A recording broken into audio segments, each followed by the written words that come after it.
नमस्तेभ्यः।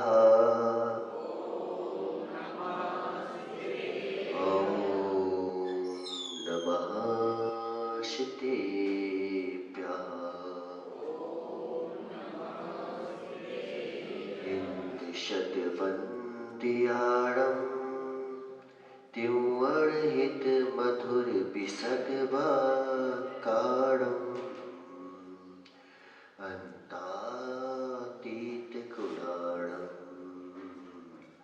नमो जिनाणं चिद्भवाणं नमो अरिहन्ताणं नमो सिद्धाणं नमो आयरीयाणं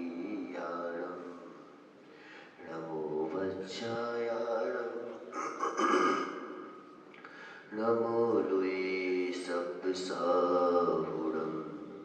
पंच परमेष्टि भगवान की 1000 श्री आदिनाथ भगवान की, आचार्य भगवान गुरुवर विशुद्ध सागर जी महाराज की, आचार्य भगवान वात्सल्य पारिधि वर्धमान सागर जी महाराज की, 3 कमलों कोटि मुनिराजों की।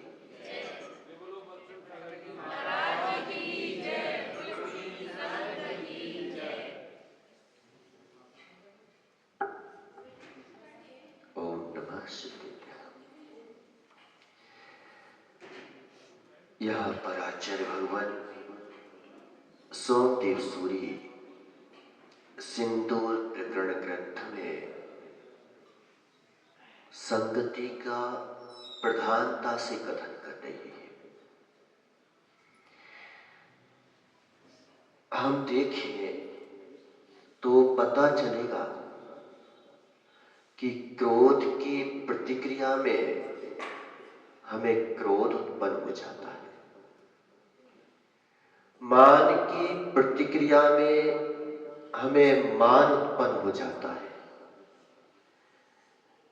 गलत की प्रतिक्रिया में हम गलत होने को तैयार हो जाते हैं।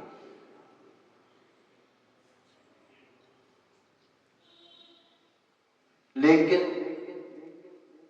इसका दूसरा पक्ष देखें कि गलत की प्रतिक्रिया में किया गया गलत उससे भी बड़ा गलत है, क्रोध की प्रतिक्रिया में किया गया क्रोध उससे भी बड़ा क्रोध है। दूसरे के अवगुणों को हम इतने गौर से देखते हैं, इतने गौर से देखते हैं कि दूसरे के अवगुण हमारे अवगुण बन जाते हैं। लेकिन पंडित जी कितने समय से पूजा कर रहे हैं, कितना समय हो गया भगवान पारसनाथ की कहानी को सुनते सुनते। हर साल मोक्ष सप्तमी आती है, हर साल कोई मुनिराज आते हैं, मुनिराज ना भी आए तो हम जो है मंदिर में पंडितों की द्वारा सुन लेते हैं। लेकिन आज तक उनके गुण तुम्हारे गुण हुए क्या? आज तक हमने ये बोला कि क्या मैं एक भव सहन नहीं कर सकता? कभी सोचा?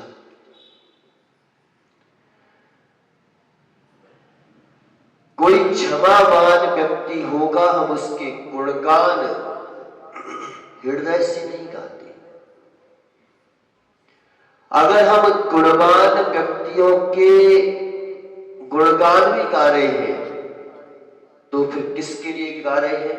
कि हमें अवगुणों की प्राप्ति हो जाए, इसलिए गुणगान गा रहे हैं। कल क्या बोला था? यस्मात् क्रिया, नहीं पता यार, भूल गए। यस्मात् क्रिया प्रतिफलन्ति न भाव शून्य, यही पढ़ा था ना? आकीर्णतोपि महितोपि निरीक्षितोपि। बहुत गहरे थे ये शब्द। कहीं पर कुछ हो गया हम तुरंत चर्चा करने लगेंगे। कुछ नहीं हो रहा है हम टेंशन में पड़ जाएंगे, कुछ हो ही नहीं रहा है संसार में। दूसरे के अवगुण हमारे अवगुण हो जाते हैं, लेकिन प्रभु के गुण तुम्हारे गुण आज तक नहीं हो पाए। हम कहते जरूर हैं कि हम भगवान पारसनाथ के अनुयायी हैं, हम पारसनाथ के भक्त हैं। क्या पारसनाथ के भक्त हैं क्या है क्या भक्त? हम जो है महापुरुषों के कभी भक्त हुए हैं क्या? अगर भक्त होते तो भक्तों में तो ऐसा होता है, भक्ति किसे कहते हैं? क्यों भक्ति किसे कहते हैं? पता है किसी को?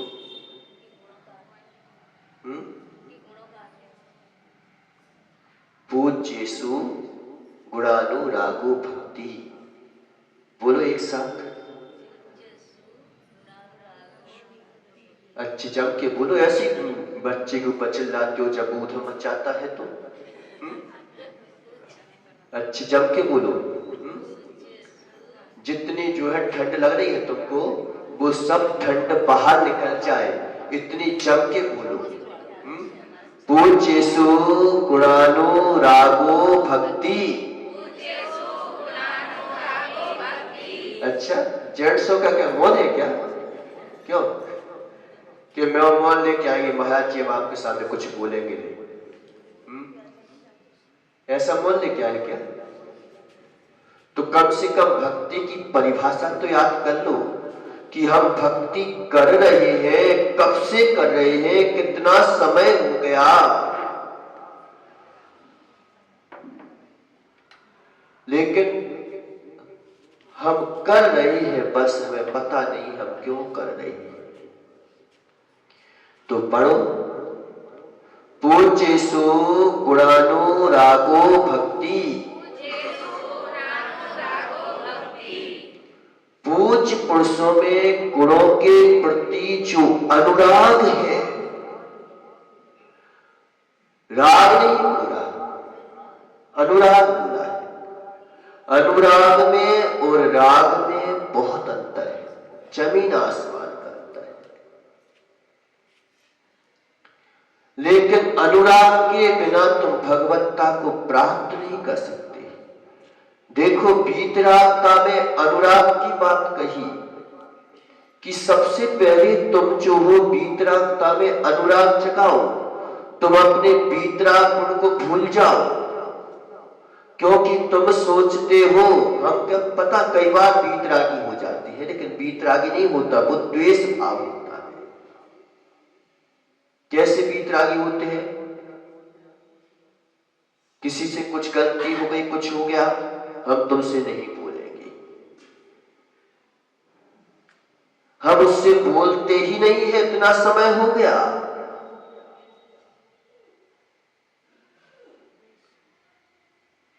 हम जो है, ये हमारा वीतराग भाव हुआ।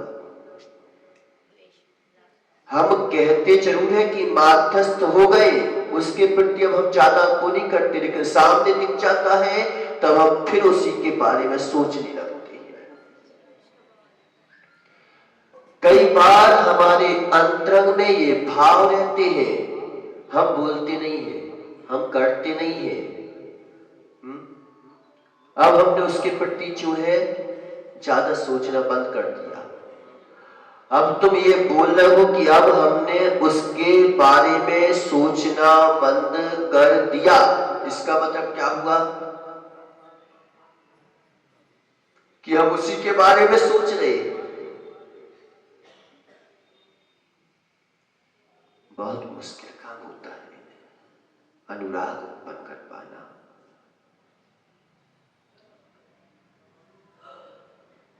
अनुराग उत्पन्न कर पाना बहुत मुश्किल है। अनुराग के बिना गुण अवगुण पने को प्राप्त होते हैं। गुणानुराग के बिना गुण अवगुण पने को प्राप्त हो जाते हैं। कठिन पड़ रहा होगा लेकिन समझो, जो तुमने समझ रखा है उसके अलावा और कुछ भी है वो भी समझो।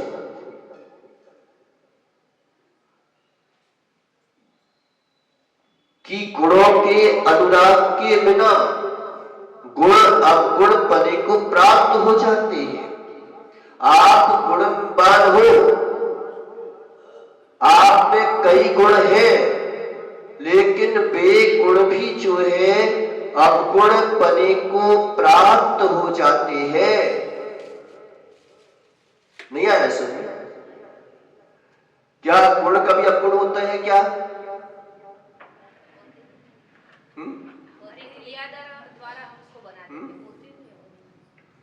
कैसे हो जाते हैं देखना तुम, कि गुण अवगुण पने को प्राप्त कैसे हो जाते हैं। आप जो है कई शास्त्रों के ज्ञाता है, ठीक, आपके पास बहुत ज्ञान है, लेकिन उसकी जगह कोई दूसरा आ गया और उसने अच्छा व्याख्यान कर दिया। अब तुम्हारे मन में क्या होगा? क्या ये स्वाध्याय था क्या? आप पूजा कर रहे हैं, भक्ति कर रहे हैं, आराधना कर रहे हैं, बढ़िया जो है गुनगुनाते हुए कर रहे हैं। उसी समय कोई दूसरा आया और उसने आपके भक्ति कर रहे थे, भक्ति करते करते उसने और अच्छा लोगा उसकी ओर देखने लगे। अब बताओ आपके अंतर में क्या भक्ति थी क्या? इतने देर से कर रहा हूं, लेकिन ये देखो आज ही आया है, इतने लोग देख रहे हैं, मेरे को कोई नहीं देख रहा है।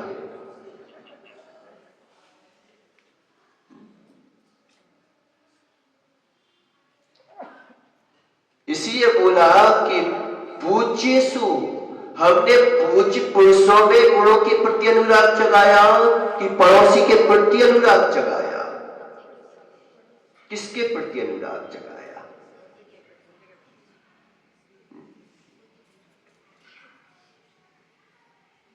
एक संगीतज्ञ है, अगर दूसरा संगीतज्ञ आ जाए तो उसने अच्छा गा दिया, हमारे अंतर में ईर्षा भाव पैदा हो गया। गुण थे कि अवगुण थे?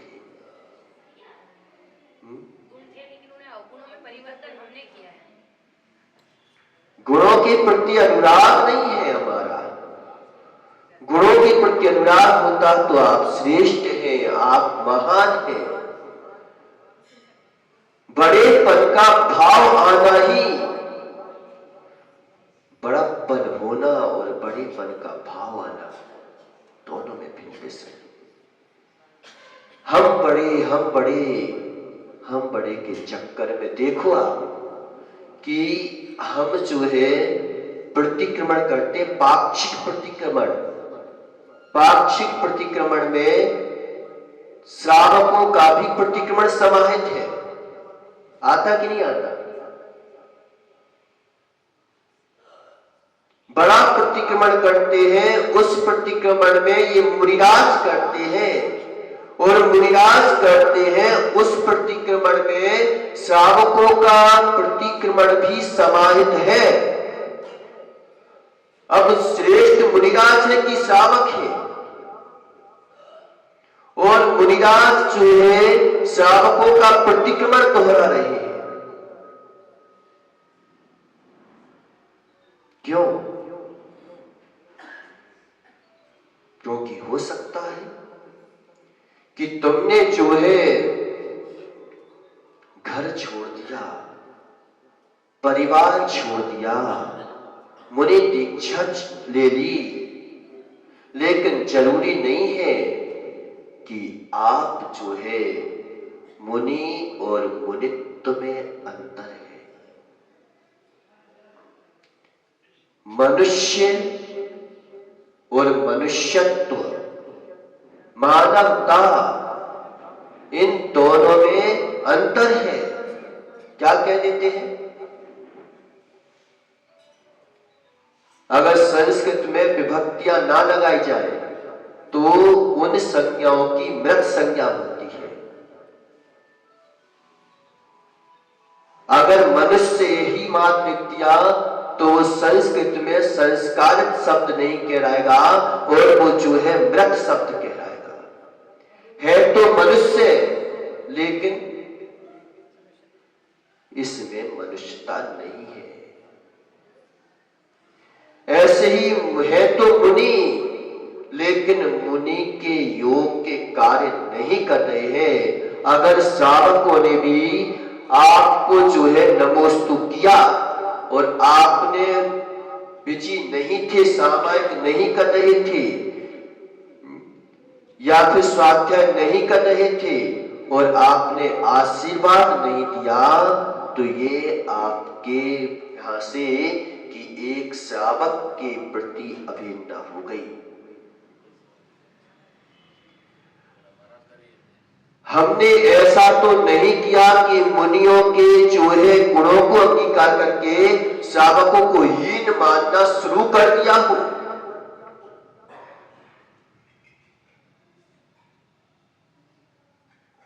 दोनों में अंतर दिखा गया। अगर हम आज मुनिराज आते हैं, आचार्य भी आते हैं और अगर लेने के लिए नहीं चाहते हैं, तो आपने जो है ये भाव आ गया आपके अंतरंग में कि हम मुनि की आगवानी नहीं करेंगे, तो आपने मुनि बनने की अवहेलना कर दी, आचार्य बनने की अवहेलना कर दी।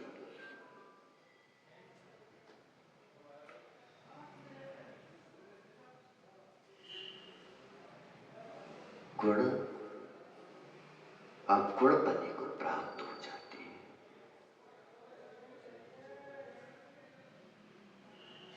पूज्येषु गुणानुरागो भक्ति। पूज्य पुरुषों में अगर हमारा बेटा भी अगर जो है नमोकार मंत्र सुना देता है तो हमें बहुमान होना चाहिए कि धन्य है मेरा बेटा, आज पंचम काल में किसी और जगह तो नहीं जा रहा है, इन मुनिराजों के प्रति ही तो आ रहा है।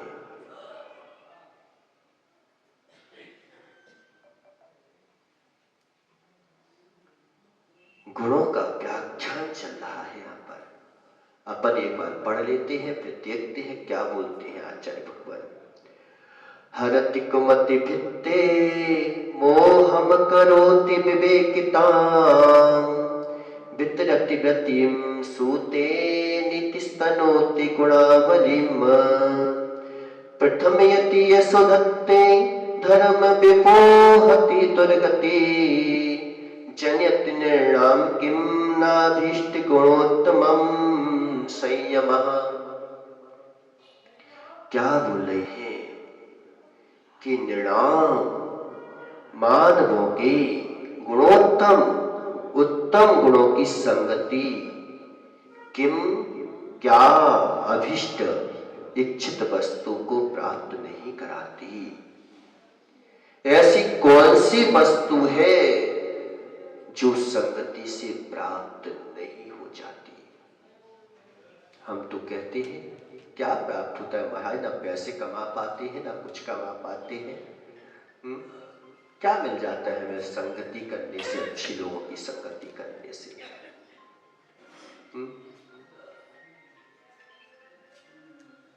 लेकिन उसी से प्राप्त होता है कि ऐसी कौन सी वस्तु है हम जिसको चाह रहे हैं वो तुम्हारी चाहत है क्या, पहले ये बताओ। क्यों हम भगवान से क्या चाहते हैं, तुम्हें पता है अध्यक्ष कि हम भगवान से क्या चाहते हैं? हमें ये भी नहीं पता कि हमें भगवान से मांगना क्या पड़ता है। पता है क्या मांगना पड़ता है? कभी हम कहते हैं धन मिल जाए, हम तो कहते हैं महाराज जी भगवान आप जैसा हमको बना, आपका अतीत हमारा वर्तमान हो गया। अरे ये कहने की बातें हैं, लेकिन हम आप जैसा हमको बना लो और थोड़ा सा भी कर्मों का उदय आ जाए और मालूम से कि यशा कीर्ति छिन जाए या फिर थोड़ा सा पैसा चला जाए, अरे भगवान मेरे सिर उठाता क्या? जब से पूजा करना शुरू की तब से मेरे ऊपर आपत्ति आने लगी। अरे तो ऐसे भगवान को कह रहे हो, अंतरंग भावना है क्या? अब बताओ। ये तो सब यहाँ तो सब समझ गए महाराज जी, ये कर्म का उदय होता है तब ऐसा होता है।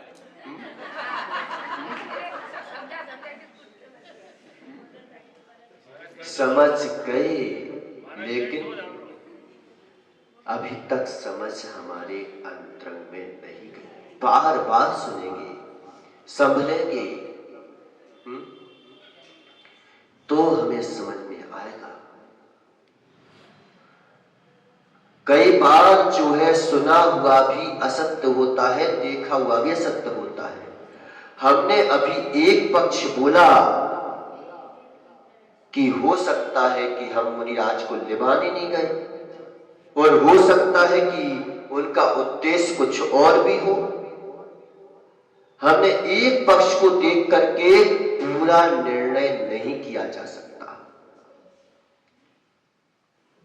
तबीयत खराब हो, कुछ हो और मालूम चल कि नहीं मिल पाए, हमने बाहर जाके उस चीज की अप्रभावना कर दी।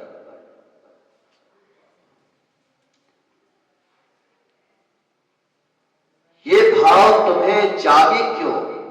अगर तुम्हें कोई मिले, मिलो तो ऐसे मिलो कि स्वभाव छोड़ो मत। मिलो तो ऐसे मिलो कि अपने स्वभाव को छोड़ो मत, और मिलो तो ऐसे मिलो कि विभाव को पकड़ो मत।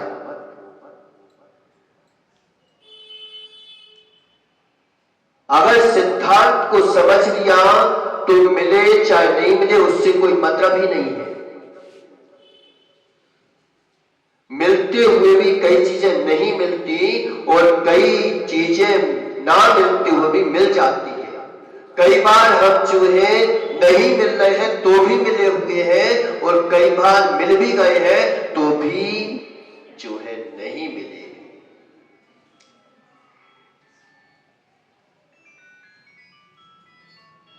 गहरे में जाना पड़ेगा। अरुणम परिसंता दिनता ओगास मर्ण मर्ण से मेरंता नित्यम सगम स्वभावम न बेचंती। अरुणम परिसंता मेरंता नित्यम, एक दूसरे में मिले होने पर भी सारे द्रव्य अर्णोरपविसंता दिनता ओगास माने ऐसे मिले हुए हैं, ऐसे मिले हुए हैं कि बिल्कुल जो है एकदम ठसाठस भरे पड़े हैं कालमाल बगड़ा लोक में। कौन सी? विश्वोपचय रूप से कालमाल बगड़ाएं लोक में ठसाठस भरी पड़ी है, लेकिन वे कभी मिलती है क्या? मेरत तगनिचक साहबम साहबम ना विचंती, लेकिन अपने अपने स्वभाव को नहीं छोड़ती। लेकिन हम तो ऐसे मिले कि नहीं मिले तो दिक्कत, और मिले तो दिक्कत। मिल जाओ तो बड़ी समस्या कि वो ऐसे नहीं मिले, वो ऐसे मिल गए, और नहीं मिले तो दिक्कत कि वो मिलते नहीं है। अब दोनों जगह समस्या है कि समस्या दोनों जगह है। वास्तविकता में समस्या तो कहीं है ही नहीं है, लेकिन क्या करें हम समस्या के बिना रह नहीं पाते। अगर दुनिया में समस्या ना हो तो ये सबसे बड़ी समस्या है।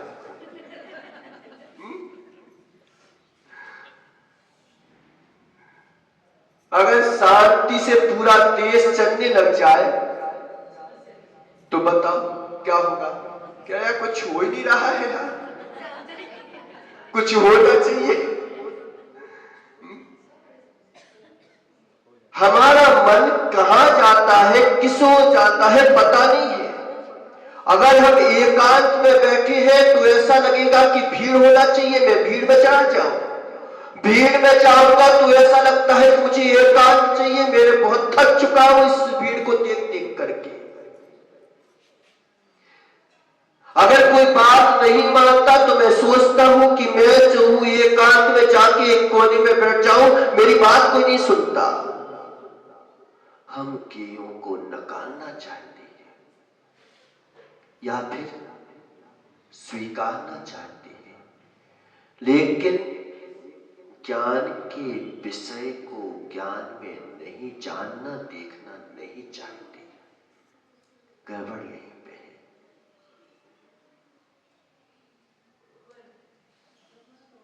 क्या गड़बड़ी है कि वस्तु का वर्णन जिस समय जिस रूप होता है उस समय उसी रूप देखा जा सकता है। वस्तु का परिमाण जिस समय जिस रूप होता है उस समय उसी रूप अनुभव किया जा सकता है। लेकिन रागी, द्वेषी, व्यसनी, कसाई लोग उस परिमल की लालसा में फंस जाते हैं। उसे जानना देखना छोड़ करके उसके जो है परिमल में अपने आप को लगाना चाहते हैं। क्या भगवान के सामने ये सब परिमल हो रहा है कि नहीं हो रहा है? उन्हें राग द्वेष नहीं है तो कुछ उनके सुख में दिक्कत आ रही है क्या? कुछ उनके ज्ञान में दिक्कत आ रही है क्या? हमारे ज्ञान में तो थोड़ा विपरीत झलक जाए तो दिक्कत, भार बन जाता है मेरा ज्ञान मेरे लिए। हम भार बन जाता है ज्ञान की हम भार बनाते हैं ज्ञान को। क्यों भार बनता है ज्ञान की हम भार बनाते हैं ज्ञान को? नहीं आ रहा समझ? नहीं तो महाराज जी आपकी बात समझ में नहीं आती, समय हो गया।